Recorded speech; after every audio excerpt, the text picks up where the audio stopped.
My dear students, ఈరోజు మనం ఈ ప్లాంట్ నర్సరీకి సంబంధించిన మరొక ముఖ్యమైన అంశాన్ని గురించి నేర్చుకుందాం.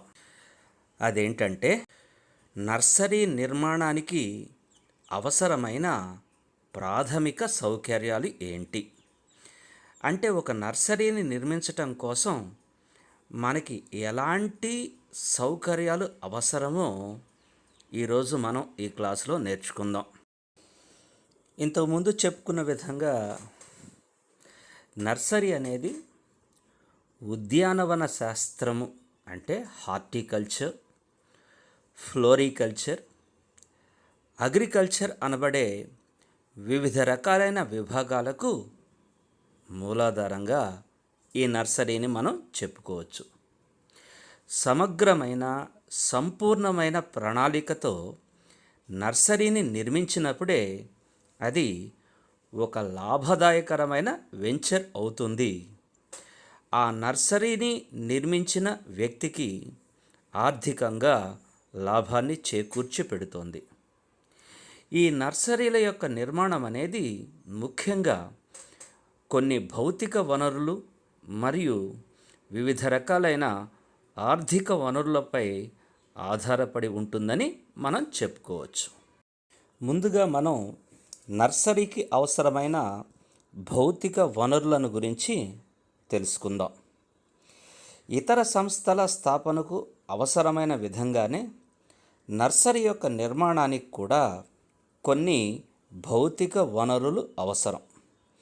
మనం నర్సరీని నిర్మిస్తున్నాం కాబట్టి మనకి నేల, నీరు, ఎలక్ట్రిసిటీ ఇలాంటి అనేక భౌతిక వనరులు అవసరమై ఉంటాయి. అవేంటో మనం ఇప్పుడు క్షుణ్ణంగా నేర్చుకుందాం. ఒక నర్సరీని నిర్మించాలంటే మనకు అవసరమైన భౌతిక వనరుల్లో అత్యంత ప్రధానమైనది, ప్రాముఖ్యమైనది ఏంటంటే భూమి, నేల. మొక్కల యొక్క నర్సరీని నిర్మించి మొక్కల్ని పెంచుకోవటానికి గాను భూమి అనేది ఒక ముఖ్యమైన భౌతిక వనరు అని మనం చెప్పుకోవచ్చు. నర్సరీ యొక్క నిర్మాణానికి అందుబాటులో ఉన్న భూమిని సేకరించుకొని మనం మన అవసరాలకు వినియోగించుకోవాలి. ఒకవేళ సమస్యాత్మకమైన మరియు నిర్వహణలో లేని నేల అయినట్లయితే, అంటే బంజరు భూమి అనుకుందాం, అలాంటి నేలలో ముందుగానే భూసార పరీక్షలు చేసి ఆ నేల యొక్క సామర్థ్యాన్ని మనం అంచనా వేయాలి.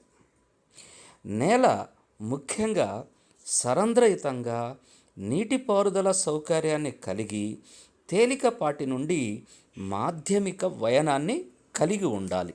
అంటే మనం ఎన్నుకున్న నేల అనేది మనం పెంచబోయే మొక్కల యొక్క పెరుగుదల మరియు అభివృద్ధిని ఖచ్చితంగా ప్రోత్సహించగలిగే స్వభావాన్ని కలిగి ఉన్న నేల అయి ఉండాలి. నల్లరేగడి నేలలను, ఇసుక నేలలను, నీరు ఇంకని నేలలను మరియు pH అనేది 8 కంటే ఎక్కువగా ఉన్న నేలలను, అంటే చౌడు నేలలను నర్సరీలకు మనం ఎంపిక చేసుకోకూడదు. మనం ఎంపిక చేసుకున్న నేల యొక్క pH అనేది 6.5 నుంచి 7.5 మధ్య ఉండాలి. లోతట్టు నేలలను నర్సరీల కొరకు మనం ఎంపిక చేసుకోకూడదు. ఎందుకంటే వర్షాలు పడినప్పుడు నీరు నిలిచిపోయి మనం పెంచే మొక్కలు అనేవి చనిపోవటానికి అవకాశం ఉంటుంది. కాబట్టి నర్సరీ కోసం ఎన్నుకొన్న భూమిలో లవణాలు మరియు ఇతర హానికర మూలకాలు ఉండకూడదు. అంటే లవణయుతంగా ఉన్న నేల అనేది మొక్కల యొక్క పెరుగుదల మరియు అభివృద్ధికి అంతగా పనికిరాదని మనం చెప్పుకోవచ్చు.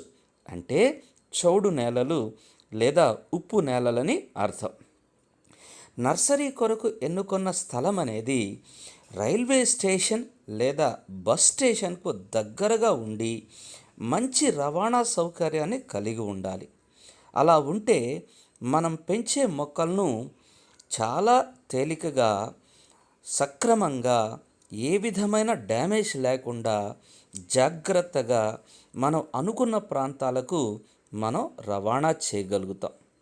ఇలా చేసి మనం అధిక లాభాన్ని పొందటానికి అవకాశం ఉంటుంది. ఒక నర్సరీని స్థాపించడానికి అవసరమైన ప్రాథమిక సౌకర్యాల్లో అవసరమైన మరొక ముఖ్యమైన ప్రధానమైన భౌతిక వనరు ఏంటంటే నీటిపారుదల సౌకర్యం. ఒక మంచి నర్సరీ నిర్మాణానికి మంచి నీటిపారుదల సౌకర్యం కలిగిన భూమి అనేది అతి ముఖ్యమైన వనరుగా చెప్పుకోవచ్చు. అందుబాటులో ఉండే నీటి యొక్క నాణ్యత అనేది నిర్ణీత ప్రామాణికంలో ఉండాలి. అలా ఉన్నప్పుడే ఆ నీరు అనేది మొక్కల యొక్క పెరుగుదల మరియు అభివృద్ధికి ఉపయోగపడుతుందని మనం చెప్పుకోవచ్చు. నీటిని ప్రయోగశాలల్లో వివిధ రకాలైన పరీక్షలకు గురి చేసి ఆ నీటి యొక్క ప్రామాణికతను మనం నిర్ధారించుకోవాలి. ఆ నీరు మొక్కల యొక్క పెరుగుదల మరియు అభివృద్ధికి తగిందా లేదా అన్న విషయాన్ని ముందు ప్రధానంగా మనం నిర్ధారించుకోవాలి. ఆ నీటిలో ఏ విధమైన హానికరమైన కారకాలు లేకుండా జాగ్రత్తగా చూసుకోవాలి. మనం నర్సరీలో వినియోగించే నీటి యొక్క పిహెచ్ని మరియు దాని యొక్క ఎలక్ట్రికల్ కండక్టివిటీని కూడా పరిశీలించాలి. ఇలా అన్ని జాగ్రత్తలు తీసుకొని మనం నర్సరీని నిర్మించుకోవాలి. ఇక నర్సరీలో మనకు అవసరమైన మరొక అతి ముఖ్యమైన ప్రాథమిక సౌకర్యం ఏంటంటే ఆ నర్సరీలో పనిచేయటానికి అవసరమైన కార్మికులు.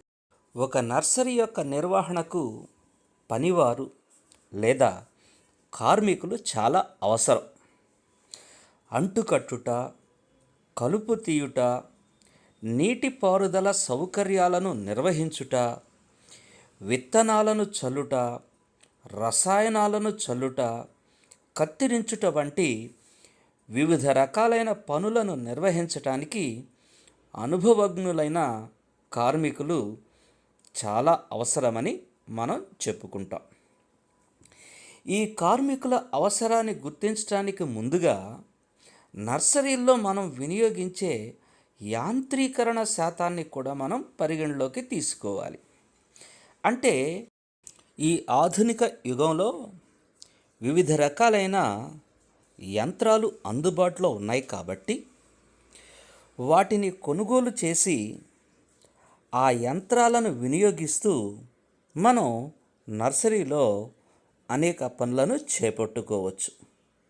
ఇలా యంత్రాలను వినియోగించి అవసరమైన కార్మికుల యొక్క సంఖ్యను మనం తగ్గించుకోవచ్చు.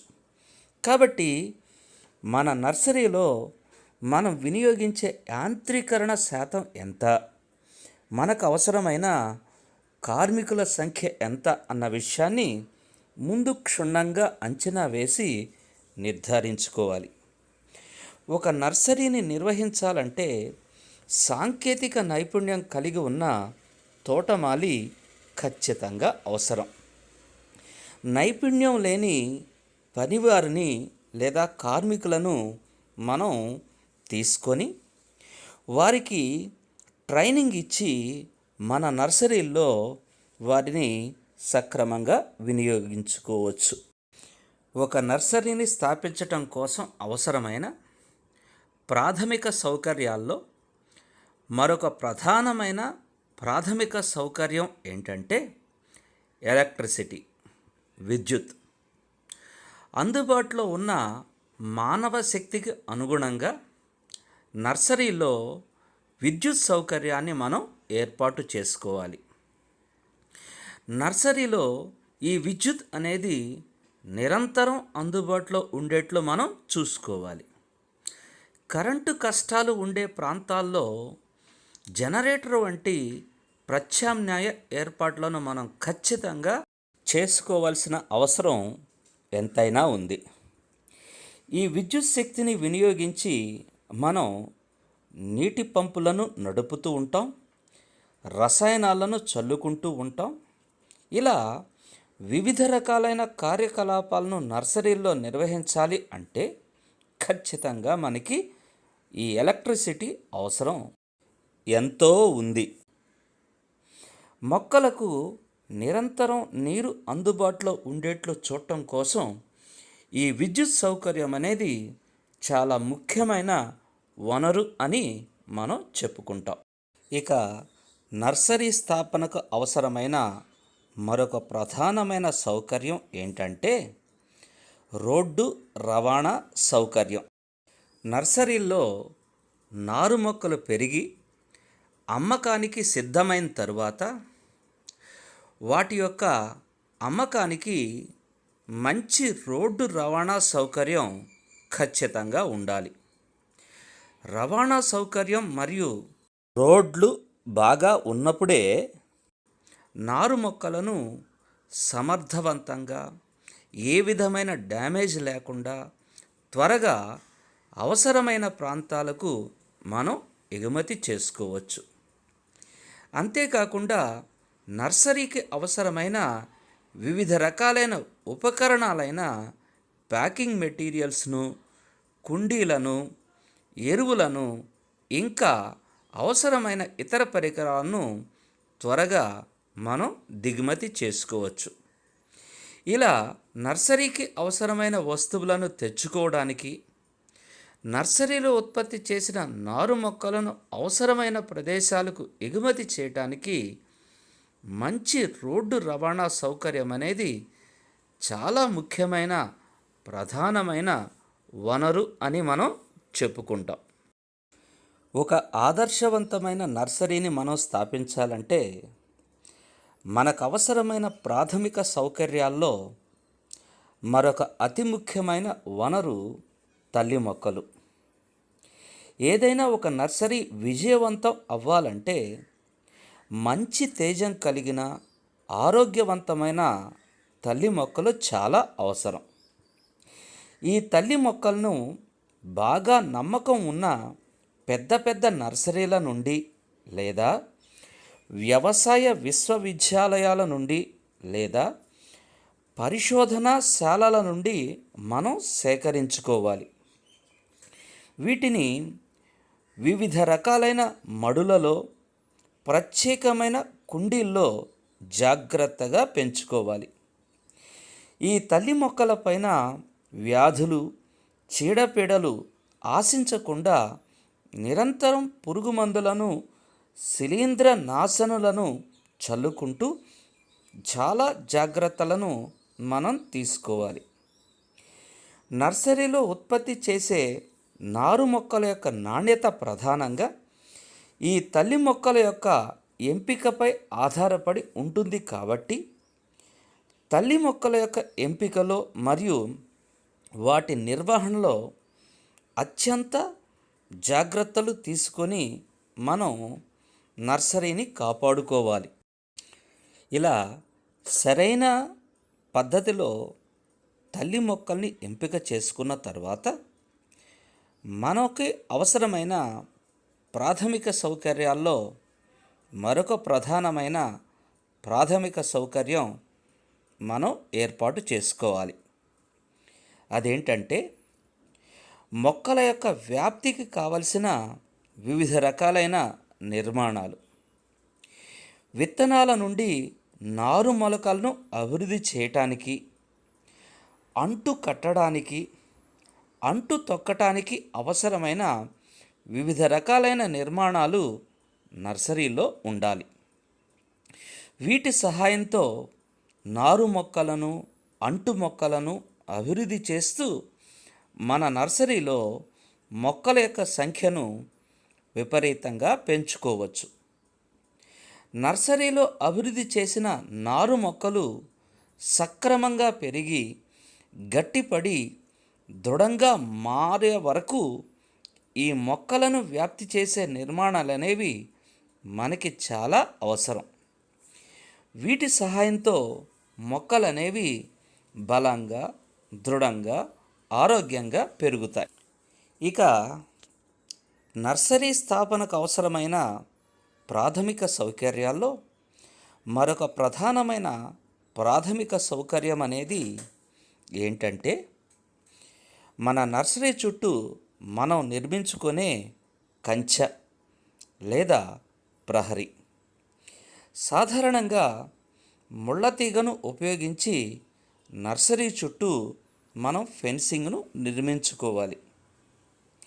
ఈ కంచె అనేది మనం పెంచుకునే మొక్కలను జంతువుల నుండి, దొంగతనాల నుండి కాపాడుతూ ఉంటుంది.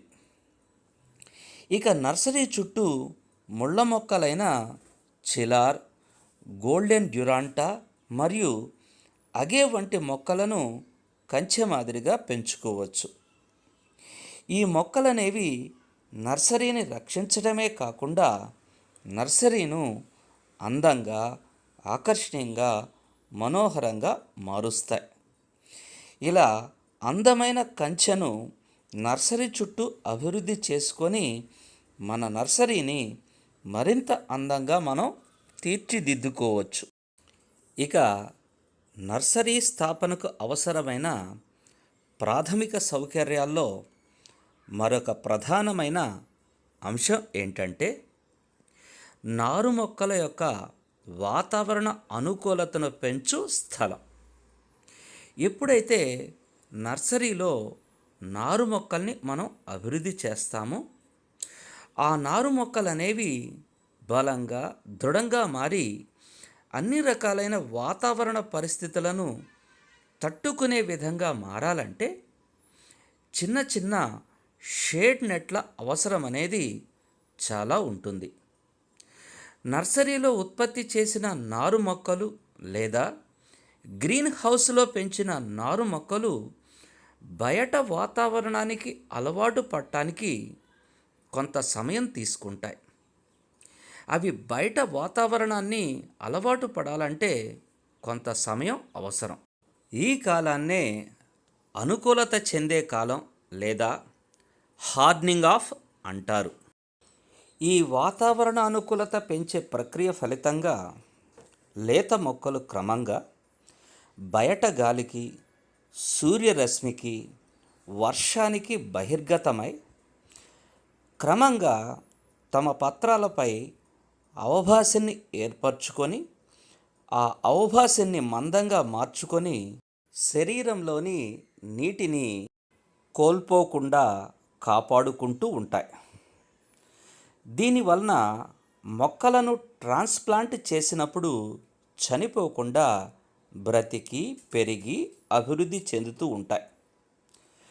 ఈ అనుకూల కాలం లేదా దృఢపరిచే కాలం పెంచబడిన మొక్కల మరియు ఉష్ణోగ్రతల హెచ్చుతగ్గులపై ఆధారపడి ఉంటుంది.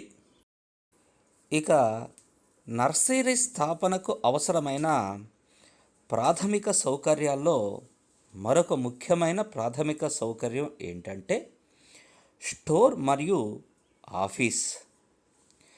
నర్సరీలో వినియోగించే వివిధ రకాలైన పనిముట్లను, ముడి పదార్థాలను, కీటక నాశనులను మరియు శిలీంద్ర నాశనులను, ఎరువులను, పాలిథిన్ సంచులను నిల్వ చేయడానికి స్టోర్ రూమ్ను వినియోగిస్తాం. ఆదర్శవంతమైన నర్సరీలో అన్ని రకాలైన రిజిస్టర్లను, సమాచార పుస్తకాలను ఉంచటానికి మరియు ట్రైనింగ్ కార్యక్రమాలను నిర్వహించడానికి మంచి కార్యాలయం ఉంటుంది.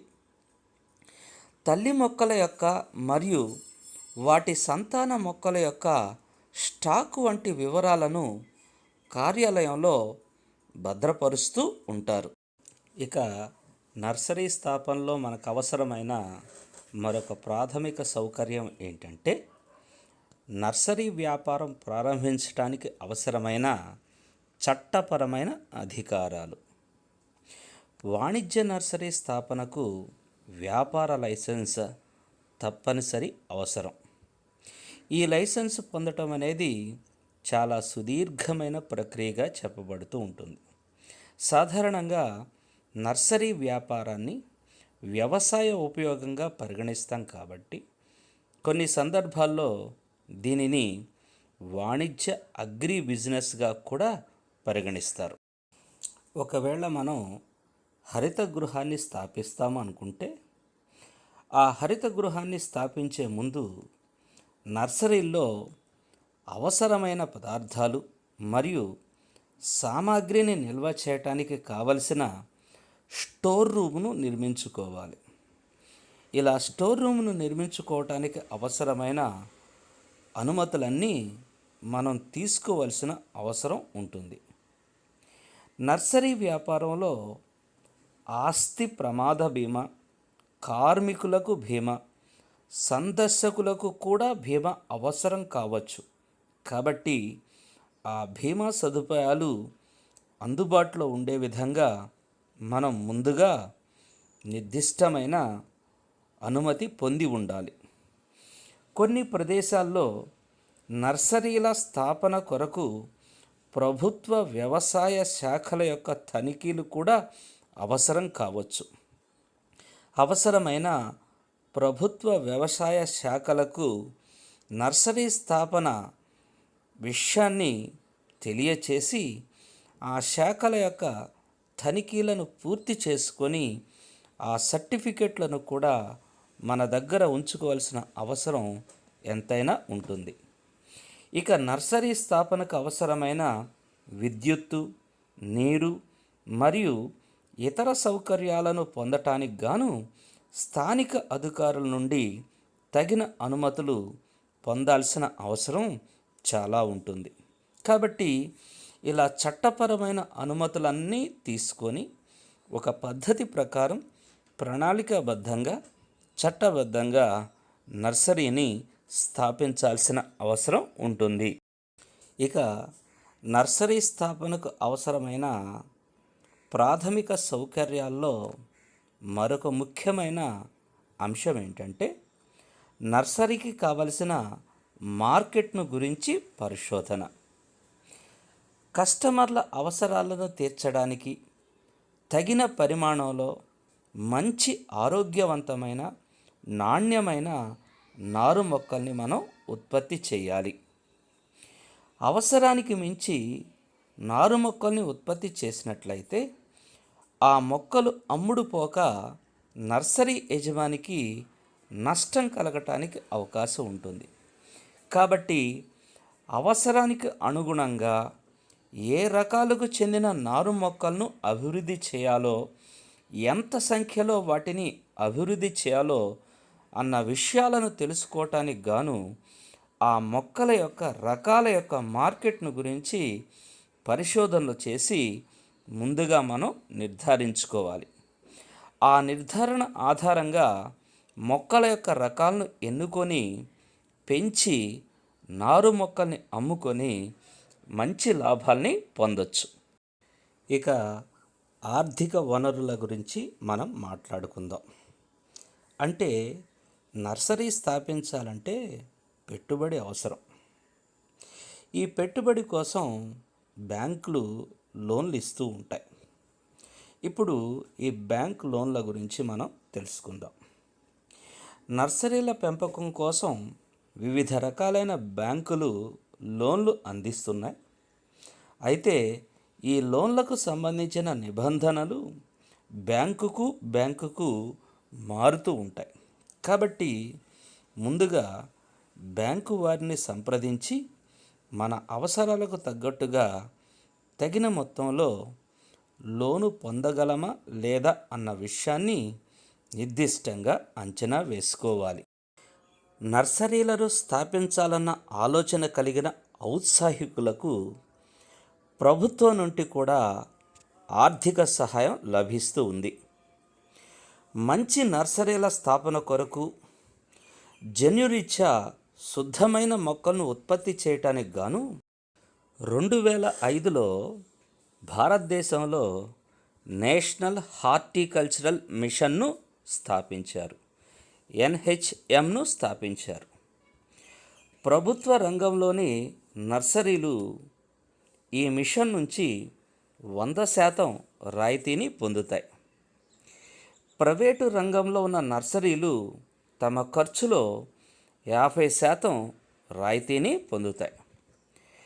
ప్రభుత్వ విధానాల ప్రకారం పరిమాణాన్ని ఆధారంగా చేసుకొని నర్సరీలను రెండు రకాలుగా మనం వర్గీకరించుకోవచ్చు.